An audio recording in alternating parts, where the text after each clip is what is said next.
गांधी जी का सातों उम्मीदवार राहुल गांधी जी का स्वागत करेंगे। सिद्धार्थ कुशवाहा जी, रश्मि पटेल जी, राजिंदर सिंह जी, रमाशंकर प्यासी जी, नीलांशु चतुर्वेदी जी, कल्पना वर्मा जी, धर्मेश गई जी, हमारे सातों कांग्रेस के प्रत्याशी सम्मानित राहुल गांधी जी का स्वागत करेंगे। और जिला कांग्रेस कमेटी के अध्यक्ष दलीप मिश्रा जी और मकसूद अहमद जी और जिला कांग्रेस कमेटी के अखिल भारतीय कांग्रेस कमेटी से प्रभारी परवीन कुशवाहा जी और प्रियदर्शन गौर जी राहुल गांधी जी का स्वागत करेंगे। मैं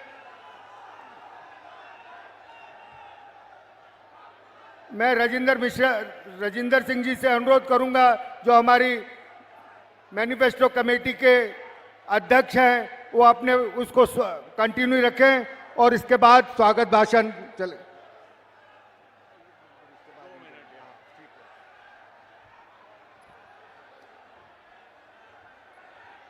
कांग्रेस के नेता, राष्ट्रीय नेता और एक कर्मयोगी,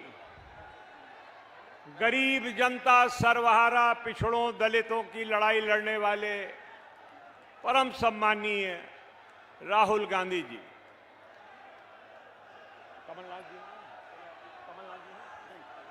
आदरणीय हमारे मध्य प्रदेश अखिल भारतीय कांग्रेस कमेटी के महासचिव आदरणीय सुरजेवाला जी, सचिव सीपी मित्तल साहब, मंच पर आसीन सभी नेतागण और सामने आए हुआ ये जन सैलाब, आदरणीय भाइयों, बहनों, नौजवानों, सत्य और असत्य की लड़ाई हर युग में लड़ी गई है। रामायण काल में, त्रेता युग में राम और रावण की लड़ाई लड़ी गई है। राम सत्य के पक्ष में थे और रावण, अहंकारी रावण कहां खड़ा था ये आप जानते हैं। द्वापर युग में पांडवों और कौरवों की लड़ाई लड़ी गई। पांडव का सत्य में के पक्ष में थे और कौरव असत्य के मार्ग पर चल रहे थे। आजादी के समय गांधी जी के नेतृत्व में आजादी की लड़ाई लड़ी गई। महात्मा गांधी बापू सत्य के पक्ष में थे, उनके साथ मोतीलाल जी नेहरू, जवाहरलाल जी नेहरू, सरदार वल्लभ भाई पटेल, मौलाना आजाद आदि नेता थे।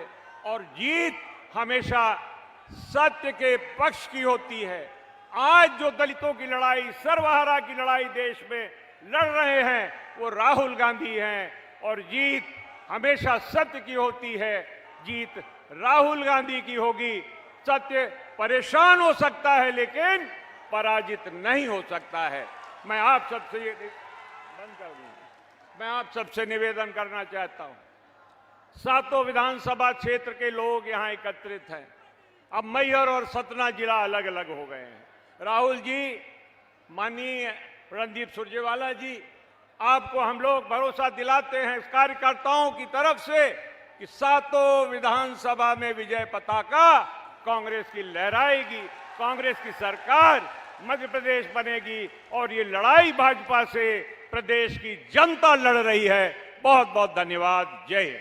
धन्यवाद जी। मैं जिला कांग्रेस कमेटी के अध्यक्ष दलीप मिश्रा जी से अनुरोध करूंगा कि स्वागत भाषण। हमारे हिंदुस्तान के नेता, जन जन के लाडले नेता, अखिल भारतीय कांग्रेस कमेटी के पूर्व अध्यक्ष आदरणीय राहुल गांधी जी, हमारे प्रदेश के इंचार्ज महासचिव, हम सबके नेता आदरणीय रणदीप सुरजेवाला जी के साथ सभी मंच पर विराजमान सभी सम्मानित साथियों, आज हमारे सतना जिले में हमारे देश के नेता आदरणीय राहुल गांधी जी पधारे हुए हैं। मैं आपका स्वागत करता हूं, वंदन करता हूं, अभिनंदन करता हूं और आपसे उम्मीद करता हूं कि आने वाले समय में सतना जिले में कांग्रेस पार्टी का झंडा फहराएगा और आपके नेतृत्व में कांग्रेस पार्टी की सरकार बनेगी।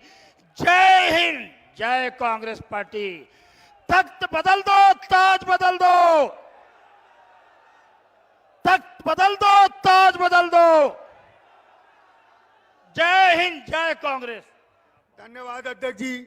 मैं सतना से विधायक भाई सिद्धार्थ कुशवाहा जी से अनुरोध करूंगा कि समय का ध्यान रखते हुए कृपया यहां पे आए हुए सभी समस्त सतना जिले के कांग्रेस जनों को और सभी निवासियों को संबोधित करें। सिद्धार्थ कुशवाहा जी।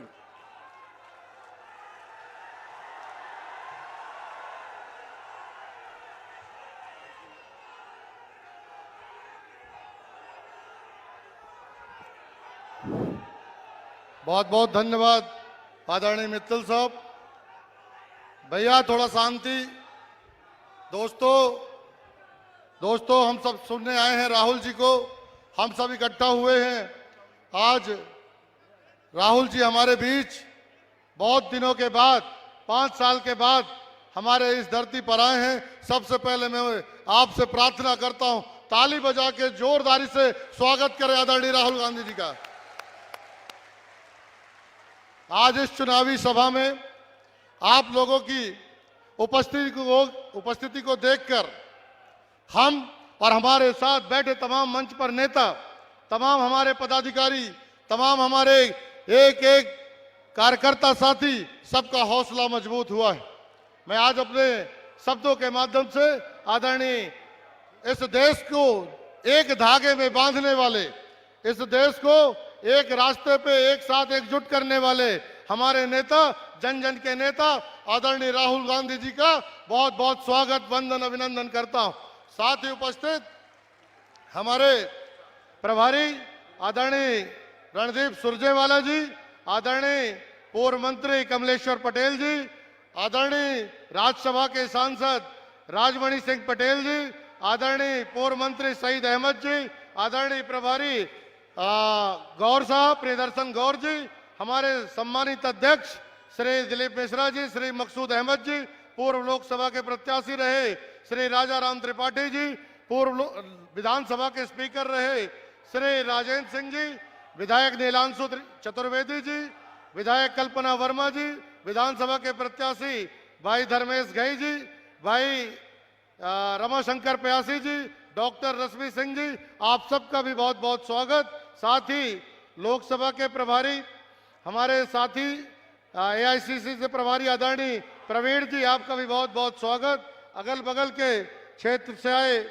आदरणीय पूर्व विधायक राम लखन पटेल जी, पूर्व लोकसभा प्रत्याशी रहे सुधीर सिंह तोमर जी, मनीष तिवारी जी, रविंद्र सिंह सेठी जी, विक्की चौरसिया जी, गुरमीत सिंह मंगू जी, पप्पू शुक्ला जी, सज्जन तिवारी जी, बीएल यादव जी, डॉली चौरसिया जी, उर्मिला त्रिपाठी जी, साथ ही बरमेन सिंह जी, साथ ही वेदांती त्रिपाठी जी, राम कुमार तिवारी जी, श्री शेरू भाई, एनएसयूआई के साथी, तमाम सबका बहुत बहुत स्वागत, वंदन, अभिनंदन।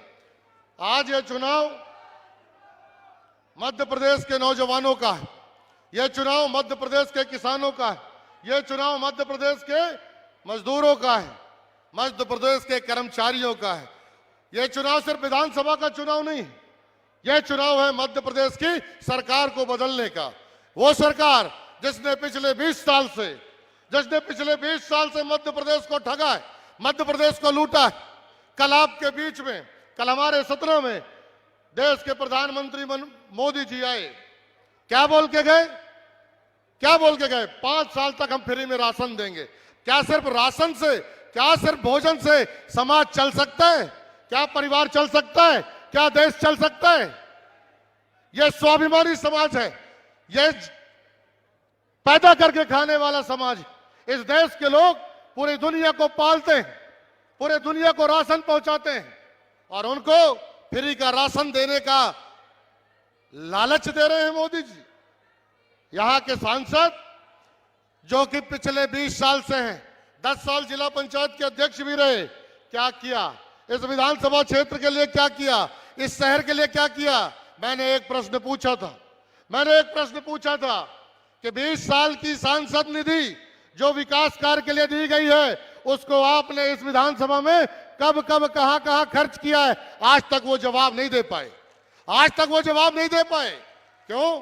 क्योंकि उन्होंने कभी ईमानदारी से जनता का काम नहीं किया, कभी ईमानदारी से सतना का काम नहीं किया, सतना वालों का काम नहीं किया। स्मार्ट सिटी की बात करते हैं, स्मार्ट सिटी को आज भ्रष्टाचार का अड्डा बना दिया, भ्रष्टाचार का अड्डा बना दिया, लूट का अड्डा बना दिया। आप लोगों से प्रार्थना है, आप लोगों से निवेदन है, जो लोग जहां जहां से आए हैं, अपने अपने पोलिंग में, अपने अपने गांव में, अपने अपने आसपास कांग्रेस की सहायता करें। आज वो कांग्रेस जिसने इस देश को आजाद कराया, इस देश को यहां तक पहुंचाया, इस देश को इतना सुंदर संविधान दिया, इतना सुंदर प्रजातंत्र दिया, उस कांग्रेस को आपके सहायता की जरूरत है, आपके विश्वास की आवश्यकता है। उसके लिए हम आपसे प्रार्थना करते हैं, हमारी पूरी पार्टी, हमारी पूरी टीम आपसे प्रार्थना करती। ये वही कांग्रेस जिन्होंने खुशी खुशी फांसी पे चढ़ने से भी मना नहीं की, खुशी खुशी से फांसी में चढ़ गए। आज पूरे देश में, पूरे प्रदेश में राहुल जी के नाम पर, राहुल जी पे विश्वास करके, कांग्रेस पे विश्वास करके, अभी कर्नाटक का चुनाव उदाहरण है, हिमाचल का चुनाव उदाहरण है, और मध्य प्रदेश में भी आज ये वातावरण है। मध्य प्रदेश में ये वातावरण है कि आज हर विधानसभा में, हर जिले में कांग्रेस की स्थिति मजबूत हुई है। बस उसे आपको संभालना है, उसको पोलिंग तक पहुंचाना है, उसको परिणाम में बदलना है। इन्हीं प्रार्थना के साथ सभी नेताओं का, आदरणीय राहुल जी का, आदरणीय सुरजेवाला जी का स्वागत, वंदन, अभिनंदन करते हुए अपनी बात पूरी करता हूं। जय हिंद, जय कांग्रेस, जय सतना। धन्यवाद सिद्धार्थ भाई।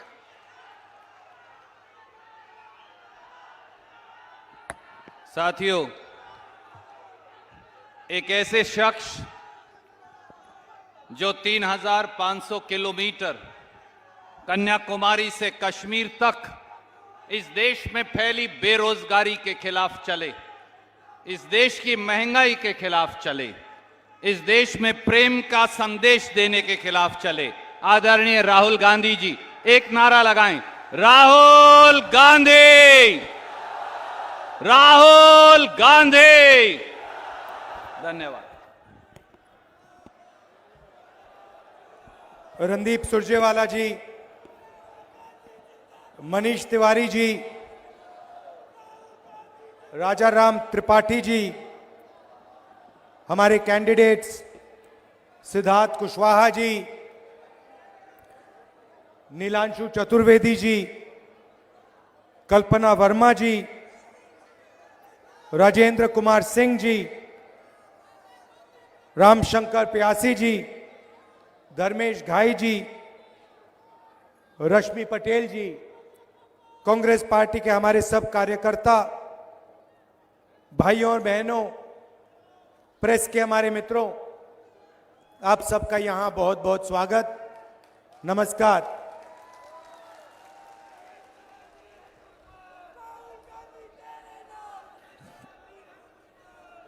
कुछ महीने पहले, 1 साल हो गया, मैं कन्याकुमारी से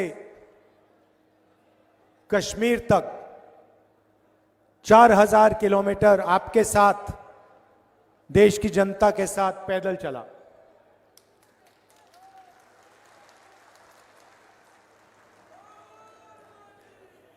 बारिश में, गर्मी में, बर्फ में हजारों लोग एक साथ भारत जोड़ो यात्रा में चले। बहुत सारे लोगों से बातचीत हुई, लाखों युवाओं से मिला, किसानों से मिला, मजदूरों से मिला, छोटे व्यापारियों से मिला। और जब भी मैं किसी युवा से मिलता था, मैं उससे 2 सवाल पूछता था। क्या पढ़े हो और क्या करने जा रहे हो या क्या कर रहे हो? जवाब मिलता था, इंजीनियरिंग कर रहा हूं, इंजीनियरिंग पढ़ी, डॉक्टरी पढ़ी, कोर्ट में काम करने के लिए लीगल स्टडीज की, और फिर जब मैं पूछता था क्या कर रहे हो, आजकल क्या कर रहे हो, जवाब मिलता था राहुल जी हम तो बेरोजगार हैं। जहां भी मैं गया, जहां भी बीजेपी की सरकार थी, सारे के सारे युवा हम तो बेरोजगार हैं। देखना चाहते हो तो मैं दिखाता हूं। यहां पे बेरोजगार युवा जो हैं हाथ उठा के दिखाइए। ये देखिए, हो गया काम। तो प्रदेश में जहां भी देखो बेरोजगार युवा आपको मिलेंगे। और जब मैं, भैया एक सेकंड बोलने दीजिए, और जब मैं उनसे पूछता था अच्छा रेलवे स्टेशन में मुझे एक युवा मिलता है, कुली जो कपड़े पहनते हैं, लाल रंग के कपड़े पहनते हैं, लाल रंग के कपड़े पहनते हुए मुझे मिलता है। मैंने बातचीत शुरू की। मैंने कहा कुली बनने से पहले तुम्हारा सपना क्या था? कहता है राहुल जी मैं इंजीनियर बनना चाहता था। मैंने पूछा क्या हुआ? कहता है राहुल जी मैंने सिविल इंजीनियरिंग की डिग्री ली, हजारों रुपए मैंने प्राइवेट कॉलेज को दिए, रोजगार नहीं मिला, आज मैं कुली का काम कर रहा हूं। यह इस प्रदेश की और इस देश की सच्चाई है। युवाओं में कोई कमी नहीं है, ऊर्जा है। भैया ये बाद में करना। ऊर्जा है, देश को मजबूत बनाना चाहते हैं, देश को खड़ा करना चाहते हैं, मगर यह देश करोड़ों युवाओं को रोजगार नहीं दे पा रहा है। तो सवाल उठता है यह हो क्यों रहा है? युवाओं में कोई कमी नहीं है। अगर कमी होती तो हम कहते देखो भैया युवा काम नहीं करना चाहते, युवाओं में कमी है इसलिए रोजगार नहीं है। मगर युवाओं में कोई कमी नहीं है।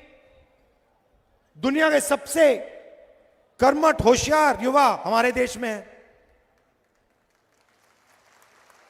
इस प्रदेश में है। लाखों युवाओं से मैं मिला हूं, कोई कमी नहीं है।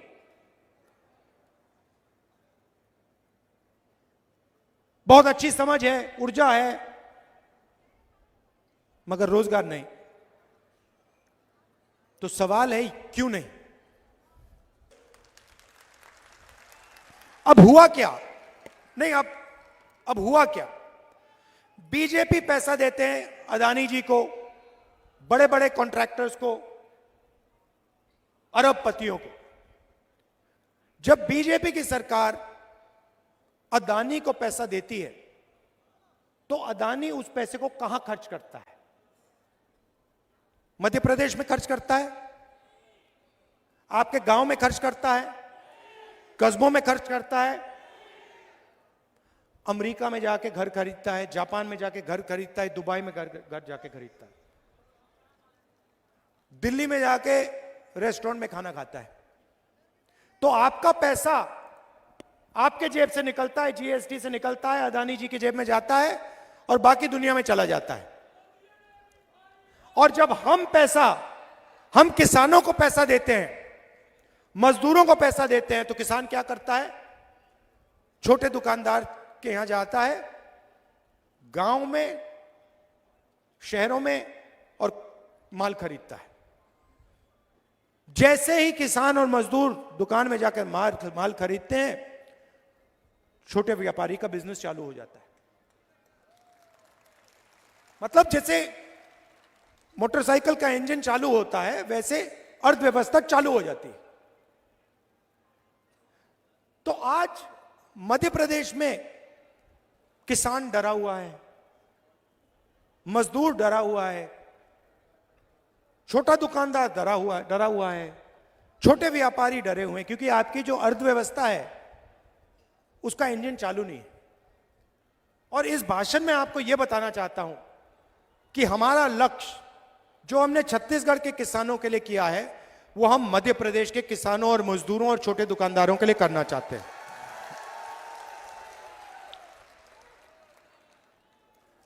हमने पिछले चुनाव में कर्जा माफी की बात की थी और हमने वो करके दिखा दिया था। और फिर बड़े उद्योगपतियों ने, अरबपतियों ने नरेंद्र मोदी जी और चौहान जी से मिलकर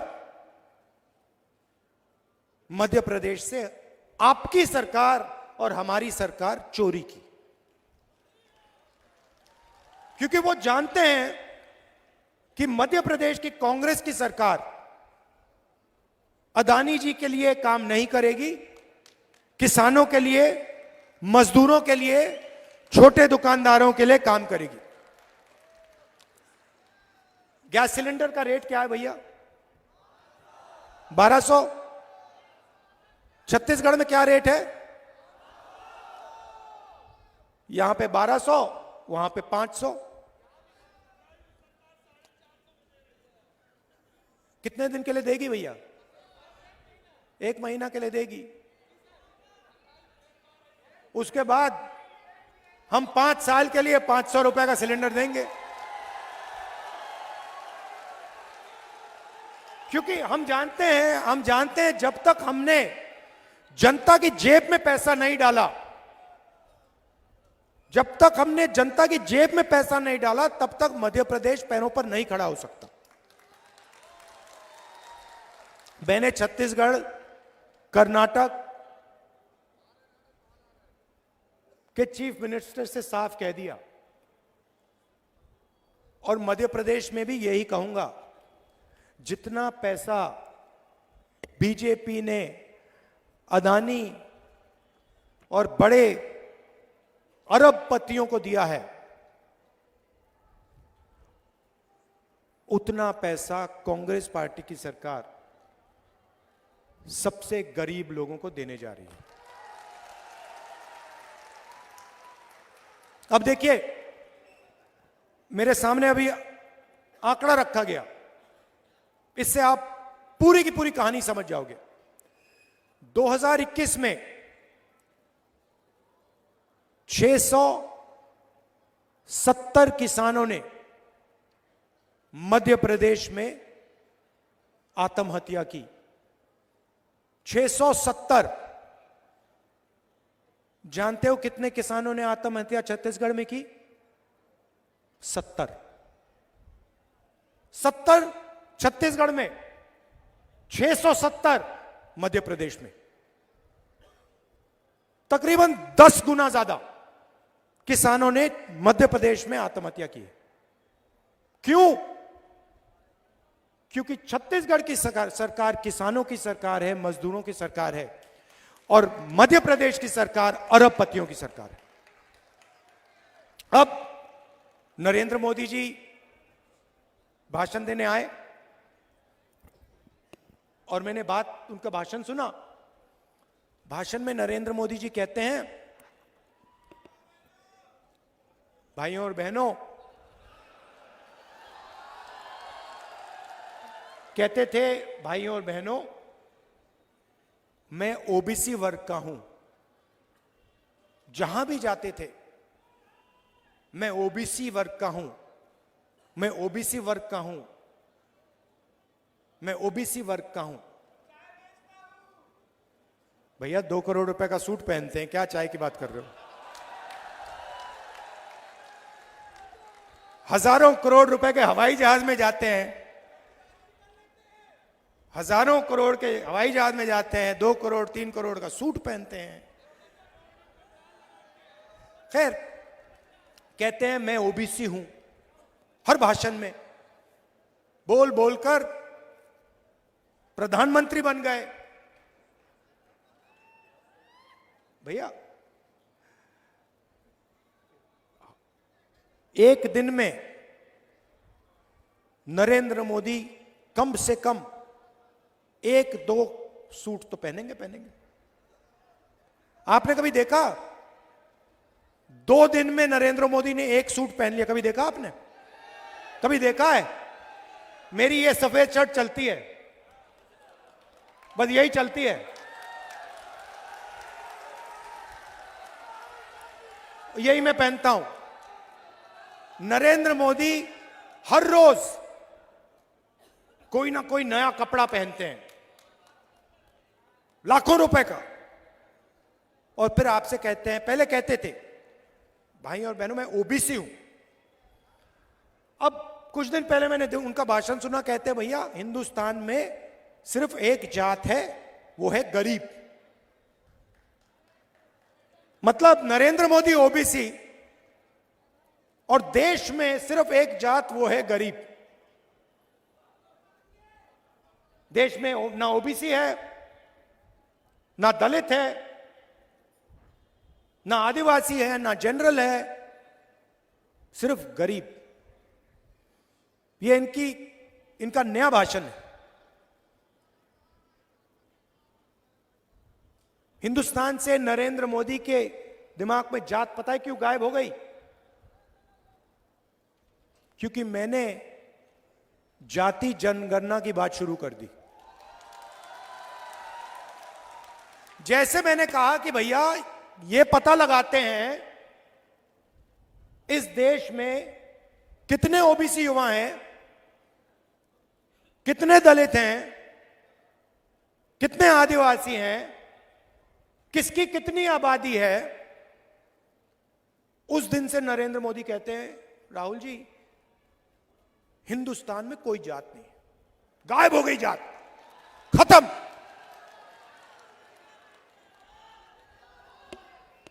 क्यों? क्योंकि वो ओबीसी युवाओं को, दलित युवाओं को, आदिवासी युवाओं को, जनरल युवाओं को देश की सच्चाई नहीं बताना चाहते।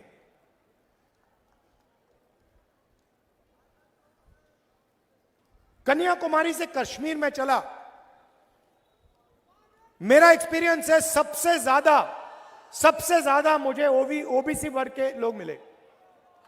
जहां भी मैं गया सबसे ज्यादा ओबीसी वर्ग के लोग मिले।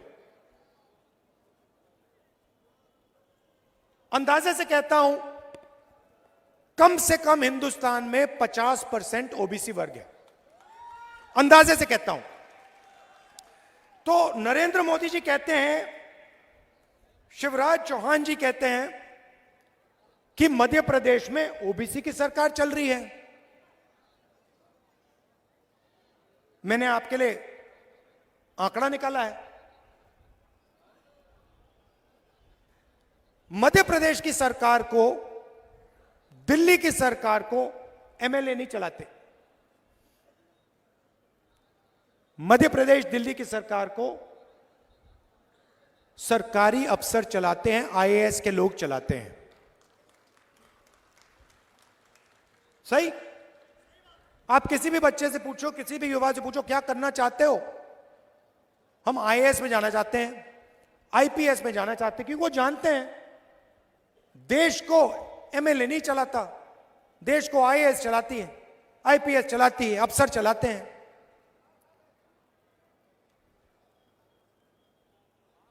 तो मैंने सवाल पूछा, मध्य प्रदेश को 53 सेक्रेटरी चलाते हैं, सरकारी अफसर हैं। मध्य प्रदेश का पूरा बजट जो है इसको ये 53 लोग बांटते हैं। तो मैंने पता लगाया मध्य प्रदेश में ओबीसी की सरकार है, मैंने सुना है ओबीसी की सरकार है। तो अगर ओबीसी की सरकार है तो 53 ऑफिसर में से ओबीसी होंगे? नहीं होने चाहिए ना भाइयों और बहनों। 53 में से आप जानते हो कितने अफसर हैं ओबीसी वर्ग के मध्य प्रदेश में? जहां नरेंद्र मोदी, शिवराज चौहान जी आपसे झूठ बोलते हैं कि ओबीसी की सरकार चल रही है, आपको मालूम है कितने हैं? 53 में से एक। 53 में से एक अफसर ओबीसी। अच्छा मजे की बात सुनो,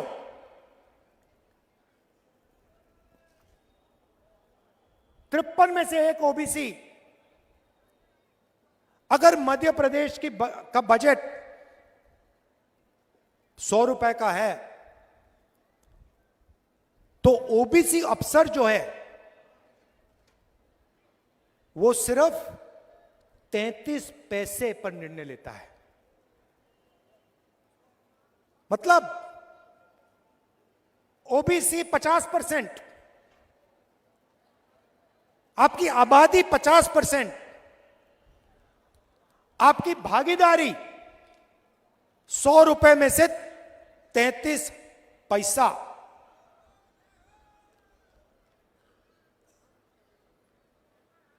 आबादी 50%, भागीदारी 100 रुपए में से 33 पैसा। फिर से सुन लो। और नरेंद्र मोदी जी और आपके चीफ मिनिस्टर कहते हैं मध्य प्रदेश में ओबीसी की सरकार। कैसी ओबीसी की सरकार है ये? कौन से ओबीसी की सरकार है? अगर बजट के सारे निर्णय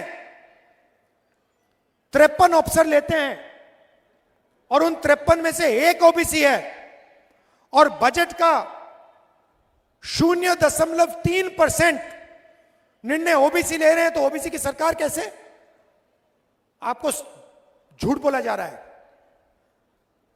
यहां कोई ओबीसी की सरकार नहीं है, यहां पे ओबीसी की कोई भागीदारी नहीं है।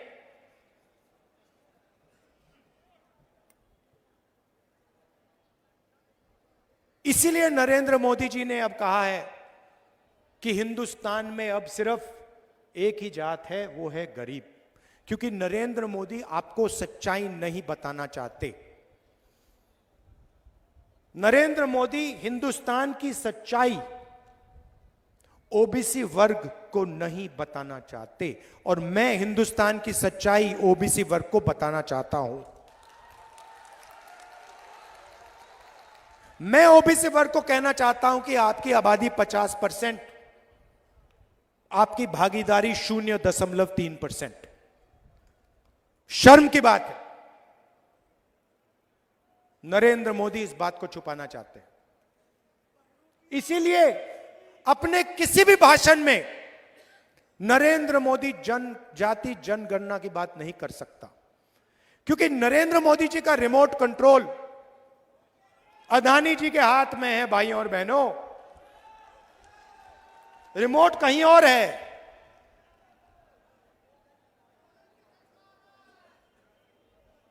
टीवी यहां आपके सामने, रिमोट कहीं और।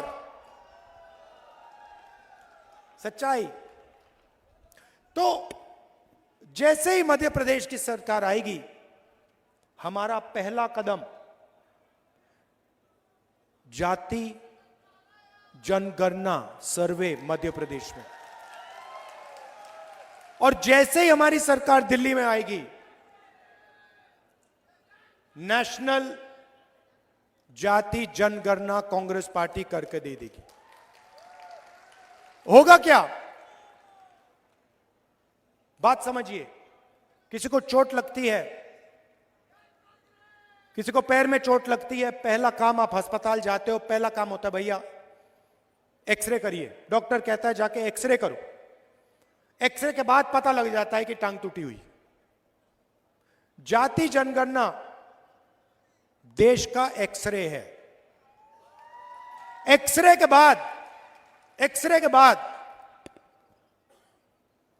हर आदिवासी को, हर दलित को, हर ओबीसी को, हर जनरल कास्ट के युवा को पता लग जाएगा मेरी आबादी इस देश में कितनी है, मेरी भागीदारी कितनी होनी चाहिए।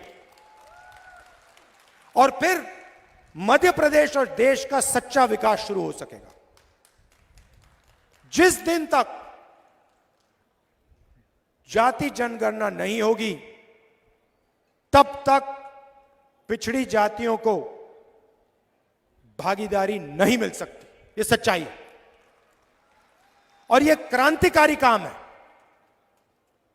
इससे देश बदल जाएगा, करोड़ों लोगों की जिंदगी बदल जाएगी। मैं उदाहरण देता हूं आपको छोटा सा, जिससे आप पूरी बात समझ जाएंगे।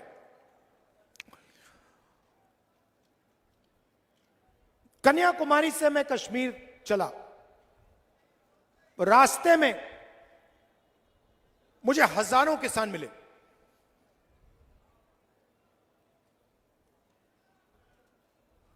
तूफान आया, उनका नुकसान हुआ। मैंने उनसे पूछा, और मैं एक की बात नहीं कर रहा हूं, मैं हजारों किसानों की बात कर रहा हूं। मैंने उनसे पूछा, भैया एक बात बताओ, ये जो फसल बीमा योजना है, जब आपके खेत में नुकसान हुआ, क्या इसका पैसा आपको मिला? हजारों किसानों ने मुझे कहा कि राहुल जी, जब नुकसान हुआ हम ईमेल करते रहे, फोन लगाते गए, कुछ नहीं हुआ, पैसा गायब हो गया। हजारों किसानों ने। अब सुनिए होता क्या है। बीमा योजना का पैसा 35,000 करोड़ रुपए, हिंदुस्तान की सरकार ने 20,000 करोड़ रुपए दिए, स्टेट की सरकार ने 10,000 करोड़ रुपए दिए, किसानों ने तकरीबन 3-4 हजार करोड़ रुपए दिए। यह किसका पैसा है? यह गरीबों का पैसा है, जीएसटी से आया। आपने पेट्रोल खरीदा, जीएसटी भरी, किसान ने ट्रैक्टर खरीदा, जीएसटी भरी, फर्टिलाइजर खरीदा, जीएसटी भरी, जीएसटी से पैसा आया। जीएसटी से पैसा आया, सरकार ने पैसा बीमा योजना में डाला। आप जानते हो बीमा योजना का पैसा कहां गया? 16 कंपनी के पास। 16 कंपनियों को हिंदुस्तान की सरकार ने पूरा का पूरा बीमा का पैसा पकड़ा दिया। और जब आपको जरूरत पड़ी, आपका पैसा था, सरकार का पैसा नहीं था, मध्य प्रदेश की जनता का पैसा था, पिछड़ों का पैसा था, दलितों का पैसा था, आदिवासियों का पैसा था। जब आपको पैसे की जरूरत पड़ी, 16 कंपनियों ने आपसे कहा भैया नहीं मिलेगा, नहीं देंगे, आपका नुकसान नहीं हुआ। आप कह रहे हो कि ओला गिरा, ओला नहीं गिरा। आप कह रहे हो कि तूफान आया, तूफान नहीं आया। आप जानते हो, मैं जानता हूं, मध्य प्रदेश के किसान जानते हैं, पूरा का पूरा पैसा 16 कंपनी में गया।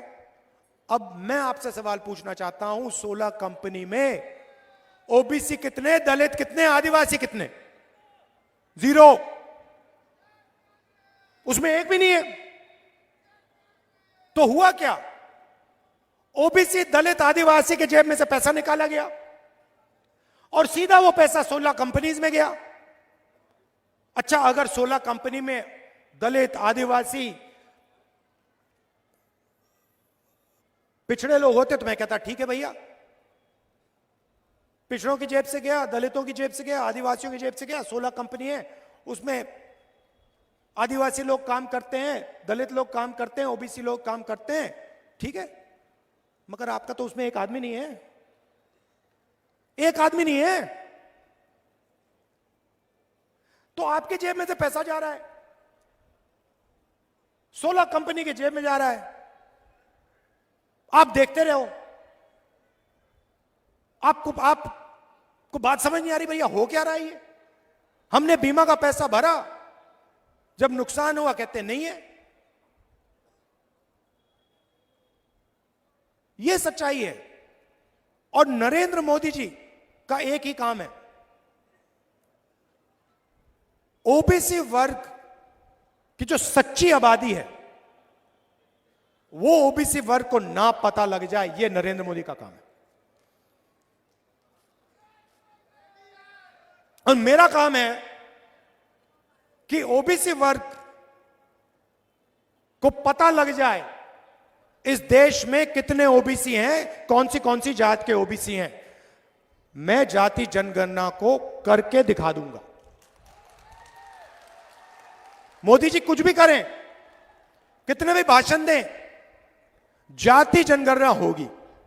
जैसे हमने छत्तीसगढ़ में वायदा किया था, यहां कर्जा माफी का वायदा किया था, कर्जा माफी होगी। छत्तीसगढ़ में 3,200 रुपए धान के लिए मिलता है, हमने वायदा किया था मिलेगा। मैं आपको यहां से गारंटी कह रहा हूं, जाति जनगणना होगी, कांग्रेस पार्टी करके दिखा देगी। आप सबका दिल से धन्यवाद, नमस्कार, जय हिंद।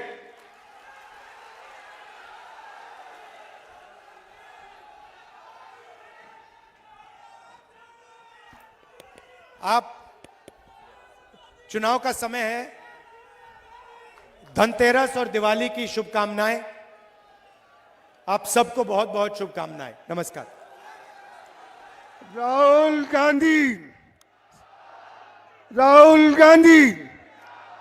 मैं जिला शहर कांग्रेस कमेटी के अध्यक्ष मकसूद अहमद जी से अनुरोध करूंगा कि यहां पे सबका राहुल गांधी जी का और यहां पे आए हुए अपार जनसमूह का स्वागत करें। आदरणीय हमारे नेता राहुल गांधी जी, यहाँ पर उपस्थित हमारे सभी वरिष्ठ जन, सभी कांग्रेस के प्रत्याशीगण और सभी जिले से आए हुए ब्लॉक कांग्रेस कमेटी, महिला कांग्रेस, सेवा दल, NSCI, युवक कांग्रेस,